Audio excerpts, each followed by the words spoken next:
8 German fighters diving from 20,000 feet, a lone B-17 Flying Fortress trailing smoke from the No. 3 engine, hydraulic fluid spraying a fine mist across the starboard wing.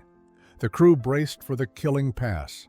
Standard doctrine was clear: evade the flak zone ahead, gain speed, hope the damaged bomber could outrun the Messerschmitts long enough to reach friendly airspace. Every pilot in the 8th Air Force knew the rule.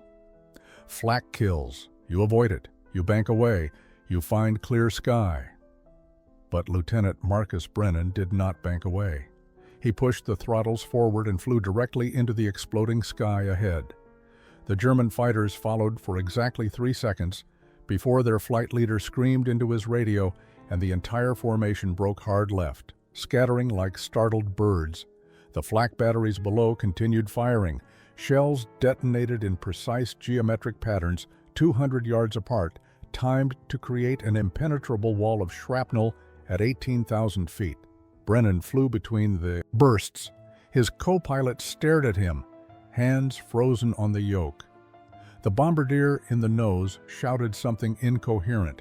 The waist gunners stopped firing and simply held on.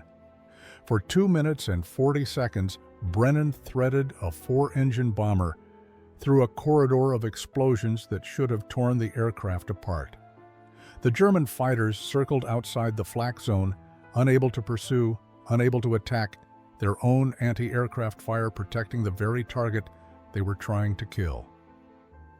When Brennan finally emerged on the far side, the Messerschmitts were gone, scattered and low on fuel, and the crippled bomber limped toward England with a crew that could not explain what they had just survived. This was summer 1944. The skies over occupied Europe were the most lethal airspace in human history.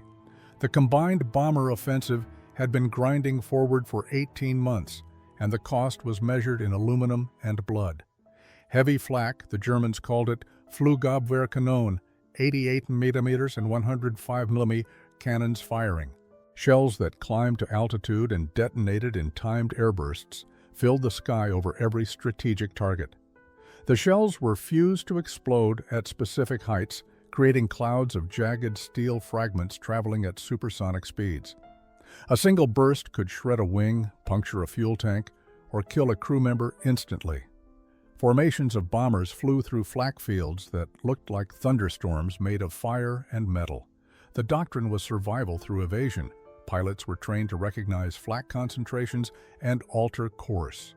Intelligence briefings included flak maps showing known battery positions. Every mission brief ended the same way: avoid the flak. It was not cowardice, it was mathematics. Flak accounted for nearly half of all bomber losses in the European theater. The German anti-aircraft network was the most sophisticated air defense system ever constructed. Thousands of guns linked by telephone and radar, firing in coordinated barrages that created kill zones, miles wide. American bomber crews accepted it as an unavoidable hazard like weather or mechanical failure. You flew the mission, you took your chances, you did not fly into the flak until Marcus Brennan did. The 8th Air Force lost 350 heavy bombers in the summer of 1944. That number represented 3,500 trained airmen, dead or missing. It represented thousands of hours of training, millions of dollars in aircraft production, and entire towns back home that would receive telegrams within the same week.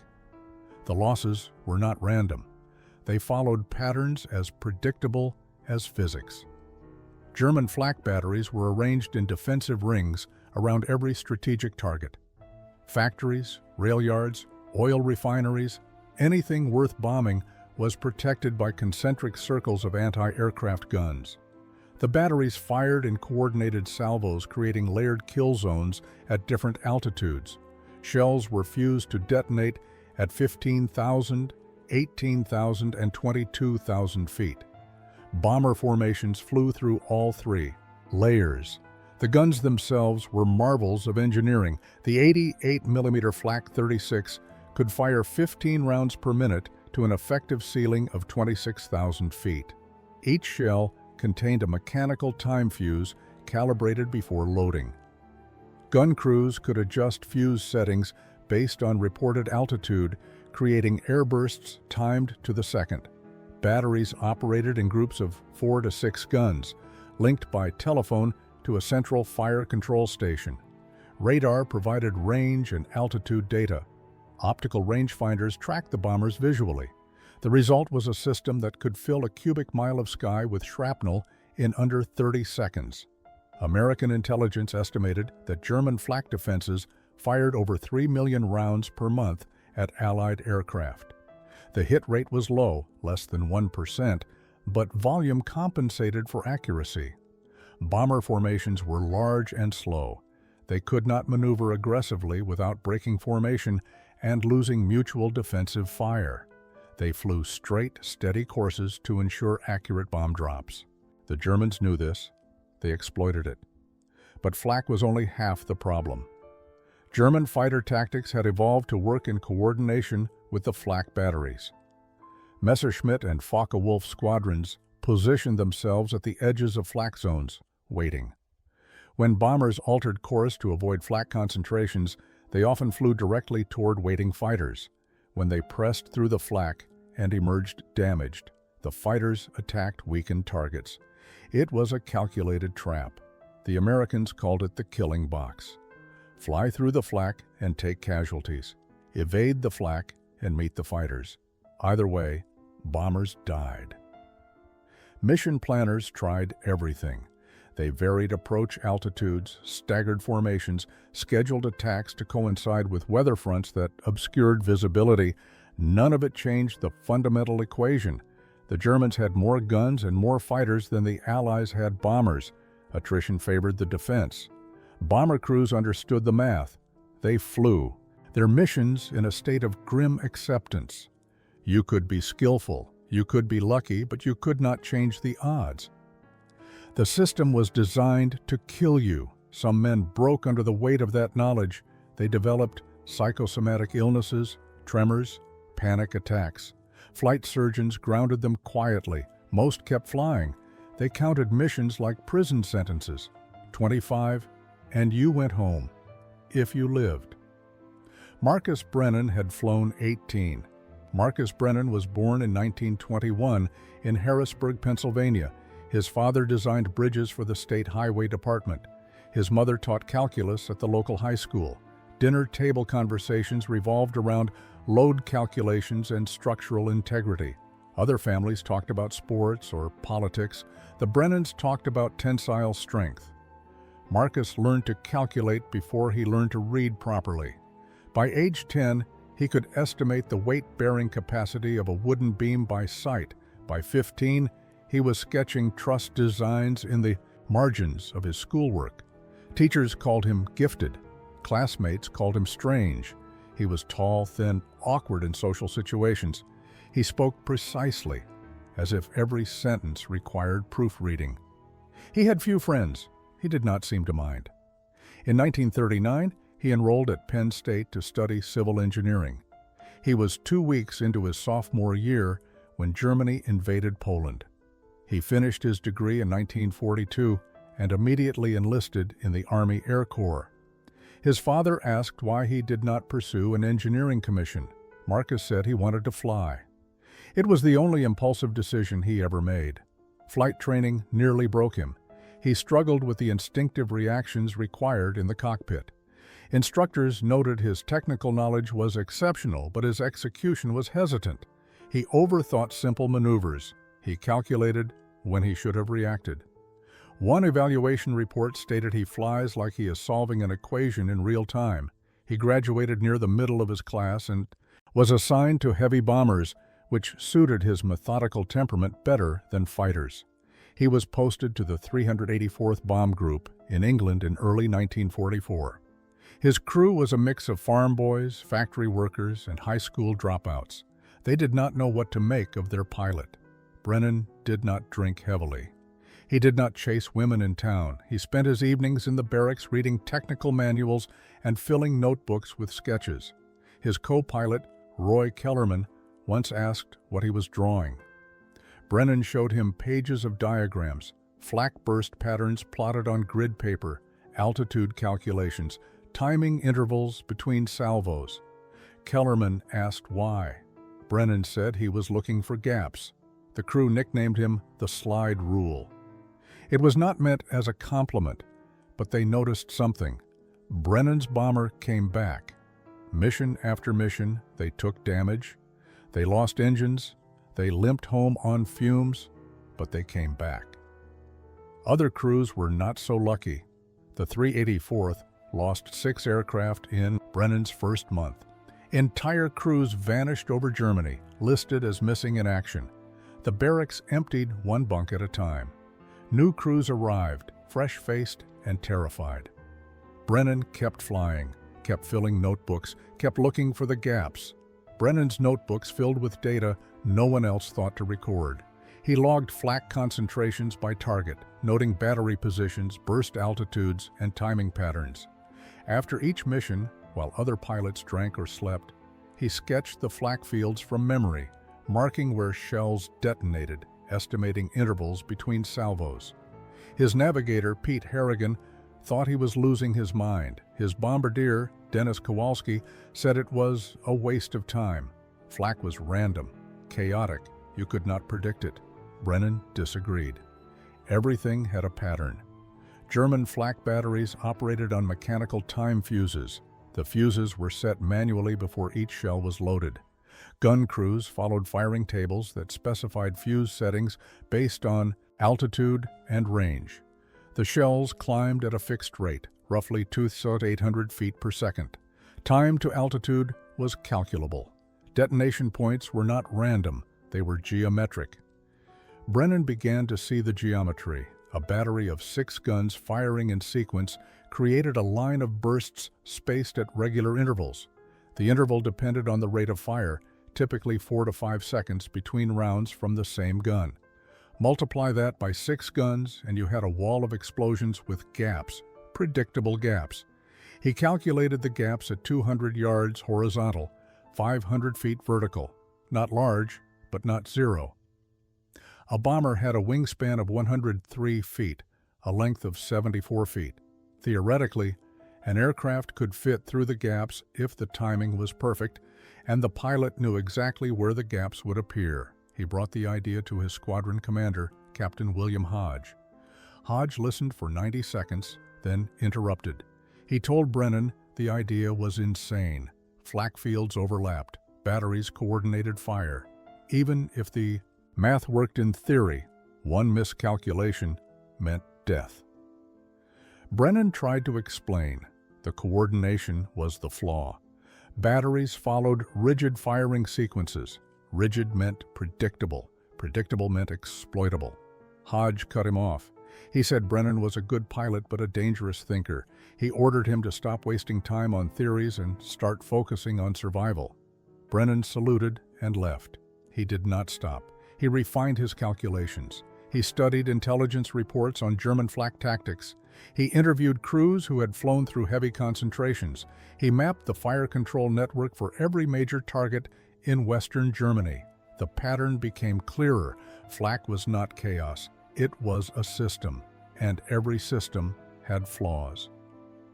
By June 1944, Brennan had identified what he believed were navigable corridors through the heaviest flak zones over targets like Schweinfurt, Regensburg, and Berlin. The corridors existed for seconds, narrow windows of space between detonations. No one would intentionally fly into them. That was the point. The Germans assumed evasion. Doctrine assumed evasion. Everyone assumed the same thing. Brennan started to think assumption was the real enemy. August 17, 1944.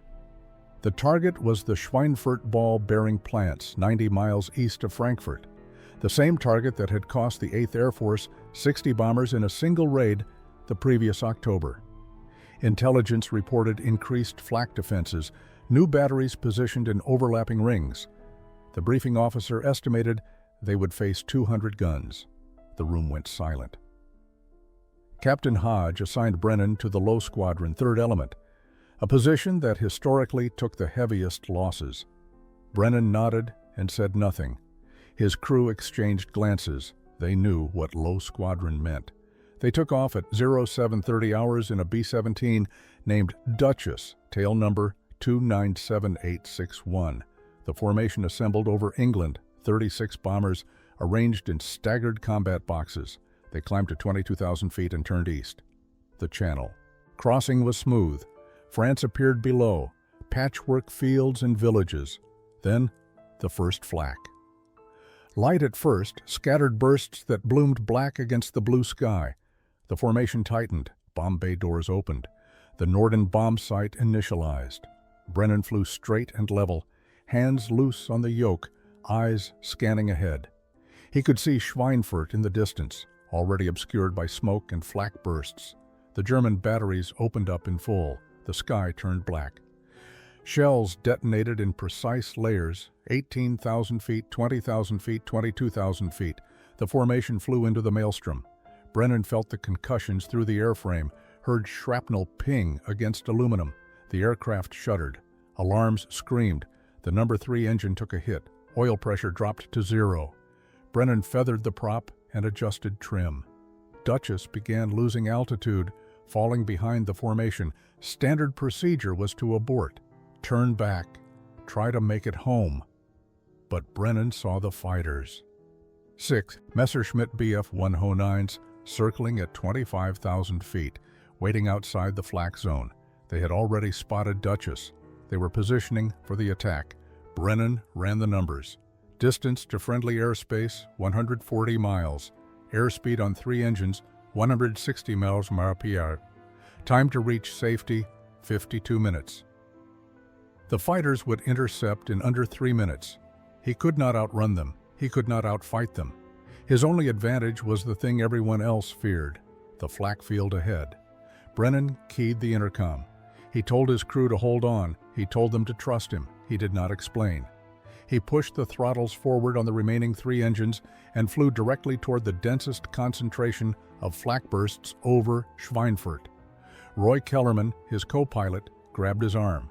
He shouted over the engine noise, asking what Brennan was doing. Brennan said he was threading the needle. The German fighters dove. They closed to firing range. Their wing-mounted cannons lit up. Tracers streaked past Duchess. Then, Brennan entered the flak field. Shells detonated 200 yards to the left, 200 yards to the right, 500 feet above. Brennan banked 15 degrees, counting seconds. 1, 2, 3, 4. He rolled level. A shell burst exactly where he had been. He banked again, opposite direction. The pattern held. The gaps existed. The German fighters followed for 800 yards. Then, their flight leader broke off hard, shouting into his radio. The others scattered. They would not follow into their own flak. Brennan flew deeper into the storm. The world compressed into mathematics and violence. Brennan's eyes tracked the flak bursts, calculating intervals, predicting the next detonation point. His hands moved the yoke in small, precise corrections. The bomber shuddered through the turbulent air, engines screaming, airframe groaning under stress. Shells exploded in geometric patterns around him, black flowers blooming at exact intervals. 4.2 seconds between bursts from the same battery, 6 guns per battery, 25 seconds for a complete firing cycle. Then the pattern repeated. Brennan flew the gaps. He banked left as a shell detonated to his right. He climbed 200 feet as bursts bracketed his previous altitude. He descended into a corridor between 2 overlapping fire zones. The timing had to be perfect. Too early, and he flew into the next salvo. Too late, and the previous salvo caught him. His co-pilot had stopped shouting. Kellerman sat frozen, hands hovering near the controls, watching Brennan fly with a precision that seemed impossible. The rest of the crew were silent. The waist gunners gripped their stations. The ball turret gunner curled into a fetal position. The tail gunner prayed in a whisper that came through the intercom like static. Outside, the German fighters circled at a safe distance. Oberleutnant Klaus Steiner, the Messerschmitt squadron leader, radioed the flak batteries below. He ordered them to cease fire.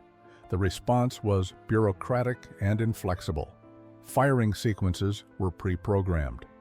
The Pasumo batteries could not stop mid-cycle without manual intervention at each gun. That required direct communication with each gun captain.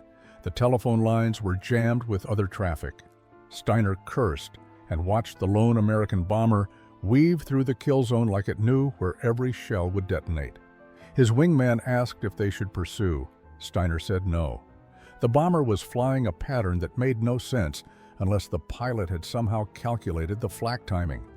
Steiner had been flying for 3 years. He had never seen anything like it. He radioed his base and reported the incident. His commander did not believe him.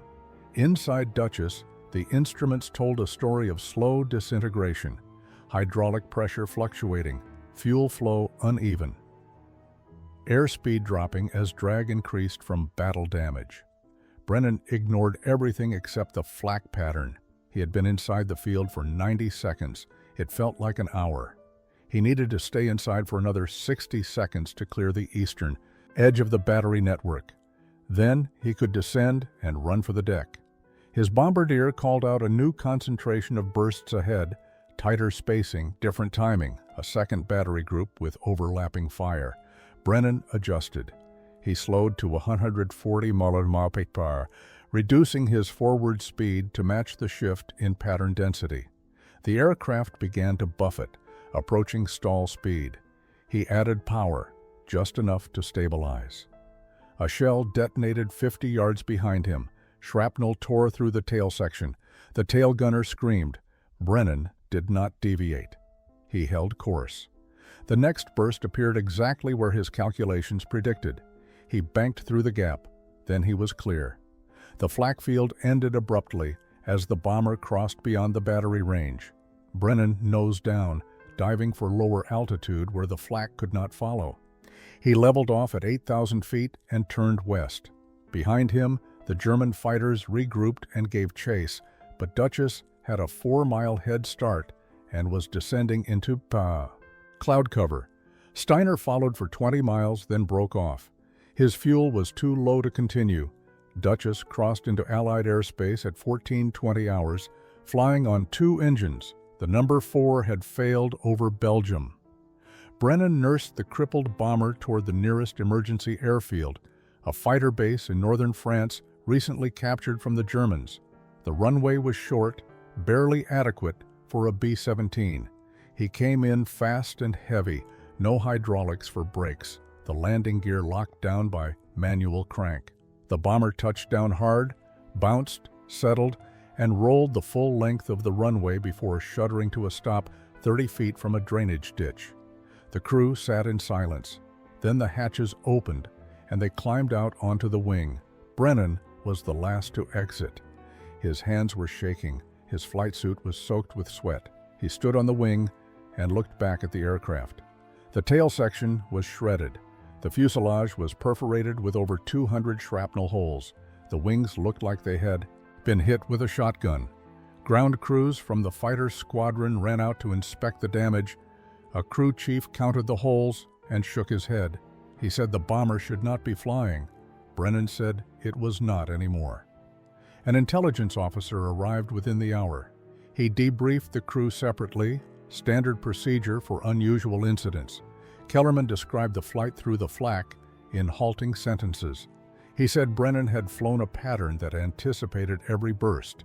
The bombardier confirmed it. The navigator said it looked like Brennan knew where the shells would detonate before they did. The intelligence officer asked Brennan to explain. Brennan pulled out his notebook and showed the calculations. Flak battery firing rates, shell climb times, fuse settings, detonation intervals. He had mapped the entire defensive network around Schweinfurt. He explained the gaps in the pattern, the navigable corridors that existed between coordinated salvos. The officer listened without interrupting. When Brennan finished, the officer closed the notebook and said he would forward the report to 8th Air Force headquarters. He did not say whether Brennan would be commended or court-martialed. 3 days later, a signals intelligence unit forwarded intercepted German radio traffic from August 17th. The transcripts included frantic communications between flak batteries and fighter squadrons. One transmission stood out. A Messerschmitt pilot reporting that an American bomber had flown through the Schweinfurt flak field using evasive maneuvers that suggested foreknowledge of shell detonation points. The pilot recommended investigation into possible intelligence leaks. German High Command dismissed it as impossible. No one would intentionally fly into flak. The American must have been lucky. But the German Flak Command issued new directives. Batteries were ordered to introduce random variations in firing sequences to eliminate predictable patterns. The change took weeks to implement and reduced overall firing efficiency. Brennan's tactic had worked, and in working, it had forced the enemy to adapt in ways that weakened their defenses. The report reached 8th Air Force Headquarters on August 21st. Lieutenant Colonel Ernest Voss, the group intelligence officer, read it twice.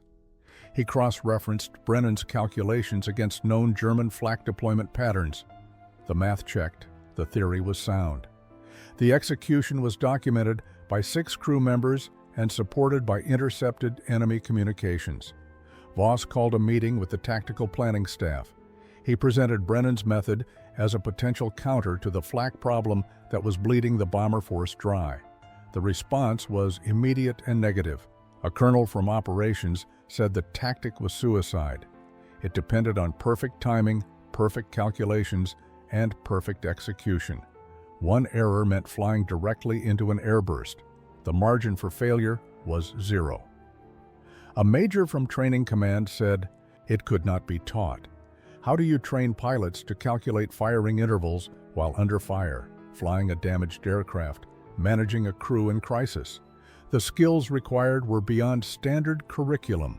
Voss argued that Brennan had proven it possible. The colonel said Brennan had proven it possible once, under specific conditions, with calculations prepared in advance. That did not make it replicable doctrine. Doctrine had to work for average pilots in average conditions. Brennan was not average. The meeting ended without resolution. Voss filed the report in the Tactical Innovations Archive and moved on. But he did not classify it. He left it accessible to squadron intelligence officers. Word spread quietly. Pilots heard the story through the informal network that existed in every air base. A guy flew through the flak at Schweinfurt and came out alive. Some versions were exaggerated. Some claimed Brennan had shot down German fighters while inside the flak field. Others said he had flown inverted through the bursts. The truth was less dramatic, but more interesting. Brennan had used mathematics to exploit a flaw in the German system. A few pilots asked Brennan to explain the method. He showed them his notebooks, walked them through the calculations. Most walked away shaking their heads, too complicated, too risky. A handful kept listening. They were the outliers, the engineers and physics students who had ended up in cockpits. They understood what Brennan had seen. They started keeping their own logs, tracking flak patterns over different targets. In September 1944, a B-24 pilot named Lieutenant Gerald Foster flew through a flak concentration over Cologne using a variation of Brennan's method. He survived and reported the tactic worked, but required absolute focus and prior knowledge of the target's defensive layout. In October, another pilot tried it over Kassel and died when his timing was off by 2 seconds. The message was clear. The tactic worked, but only for pilots with the temperament and training to execute it flawlessly. It would never be official doctrine. It remained underground knowledge, passed pilot to pilot, used sparingly by those who had the skill and desperation to attempt it. German intelligence began noticing the pattern. Interrogations of captured Luftwaffe personnel revealed confusion about American bomber tactics. Some pilots reported instances where bombers flew deliberately into flak zones instead of evading. The behavior contradicted everything German tactical analysts understood about American doctrine. Reports were filed. Training manuals were updated to include warnings about unpredictable evasive maneuvers. Flak battery commanders received orders to randomize firing intervals where possible. The change degraded coordination. Randomization meant batteries could no longer fire in tightly overlapping patterns. The kill zones became less dense. The overall effectiveness of the Flak network decreased by an estimated 8%. Over the fall of 1944, it was not a dramatic shift, but in a war of attrition, 8% mattered. Bomber loss rates to Flak declined slightly. Crews noticed they were taking less damage over heavily defended targets. No one connected it directly to Brennan's august flight, but the effect rippled outward. Brennan flew 7 more missions in August and September. He used the Flak corridor method twice more, both times when German fighters forced him to choose between certain interception and possible survival through the Flak. Both times he survived. His crew stopped questioning his decisions. They had seen the method work. They trusted the calculations even when their instincts screamed to turn away. Other crews in the 384th Bomb Group began requesting Brennan's pre-mission briefings. He would spread his notebooks on a table in the briefing room and walk through the Flak defenses for that day's target. He identified battery positions, estimated firing rates, and sketched potential corridors. Pilots took notes. Some dismissed it as paranoid over-preparation. Others memorized the patterns. On September 28th, the 384th lost 2 bombers over Magdeburg. Both crews had attended Brennan's briefing. Both had attempted to use the corridor method when intercepted by fighters. One pilot mistimed his entry and flew directly into a shell burst. The bomber disintegrated, no survivors. The other pilot successfully navigated the Flak, but took heavy damage and crashed on the return flight over Belgium. 3 crew members survived. The incident prompted a formal inquiry. Captain Hodge was asked whether Brennan's tactical theories were contributing to reckless behavior among pilots. Hodge defended Brennan. He said the pilots made their own choices. Brennan provided information, not orders. The inquiry concluded without disciplinary action, but Hodge quietly told Brennan to stop conducting informal briefings. Brennan complied. He continued flying. On November 2, 1944, Brennan's aircraft was hit by Flak over Berlin, not while using the corridor method, just standard probability. A shell detonated close enough to shear off the rudder and damage the elevator controls. The bomber became unflyable. Brennan ordered the crew to bail out. They were at 19,000 feet over the city center. All 9 crew members successfully parachuted. Brennan was the last to jump. He landed in a residential district and was captured within 20 minutes by German soldiers. He spent the next 6 months as a prisoner of war in Stalag Luft 3, the camp made famous by the Great Escape. He did not attempt to escape. He spent his time teaching mathematics to other prisoners and sketching structural designs for bridges he would never build. In April 1945, the camp was liberated by advancing Soviet forces. Brennan was repatriated through Allied lines and returned to England in May. The war in Europe ended 8 days later. He was debriefed, processed, and given 30 days leave. He returned to the United States in June 1945. He was promoted to captain and awarded the Distinguished Flying Cross for actions over Schweinfurt. The citation made no mention of the Flak corridor method. It cited courage and exceptional airmanship under fire. Brennan accepted the medal at a quiet ceremony and said nothing about the calculations. He was offered a position training new pilots at a stateside base. He declined. He requested discharge and returned to civilian life in August 1945. Marcus Brennan returned to Pennsylvania and took a job with the State Highway Department, the same department his father had worked for. He designed bridges, small projects at first, rural overpasses, and county routes. Later, larger structures, interstate exchanges, and river crossings. He was good at it. Precise, methodical, thorough. He married in 1947. He had 3 children. He lived in the same house for 40 years, a modest 2-story in suburban Harrisburg. He rarely spoke about the war. When asked, he would say he flew bombers in Europe, and leave it at that. His children did not learn about the medal until they were adults. He kept it in a drawer wrapped in cloth. He attended veteran reunions in the early years, then stopped. He found the nostalgia uncomfortable. The war had been a problem to solve, not an adventure to reminisce about. He died in 1987 of heart failure. He was 66. The funeral was small: family, a few colleagues, 2 men who had flown with him in 1944. The obituary in the local paper mentioned his engineering career and his military service. It did not mention Schweinfurt or Flak corridors, but the idea survived.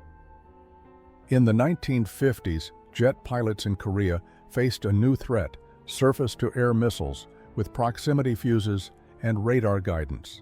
The missiles were faster and more accurate than World War II Flak, but they operated on similar principles: predictable flight paths, calculated intercept points, coordinated fire. American pilots developed tactics to exploit the gaps.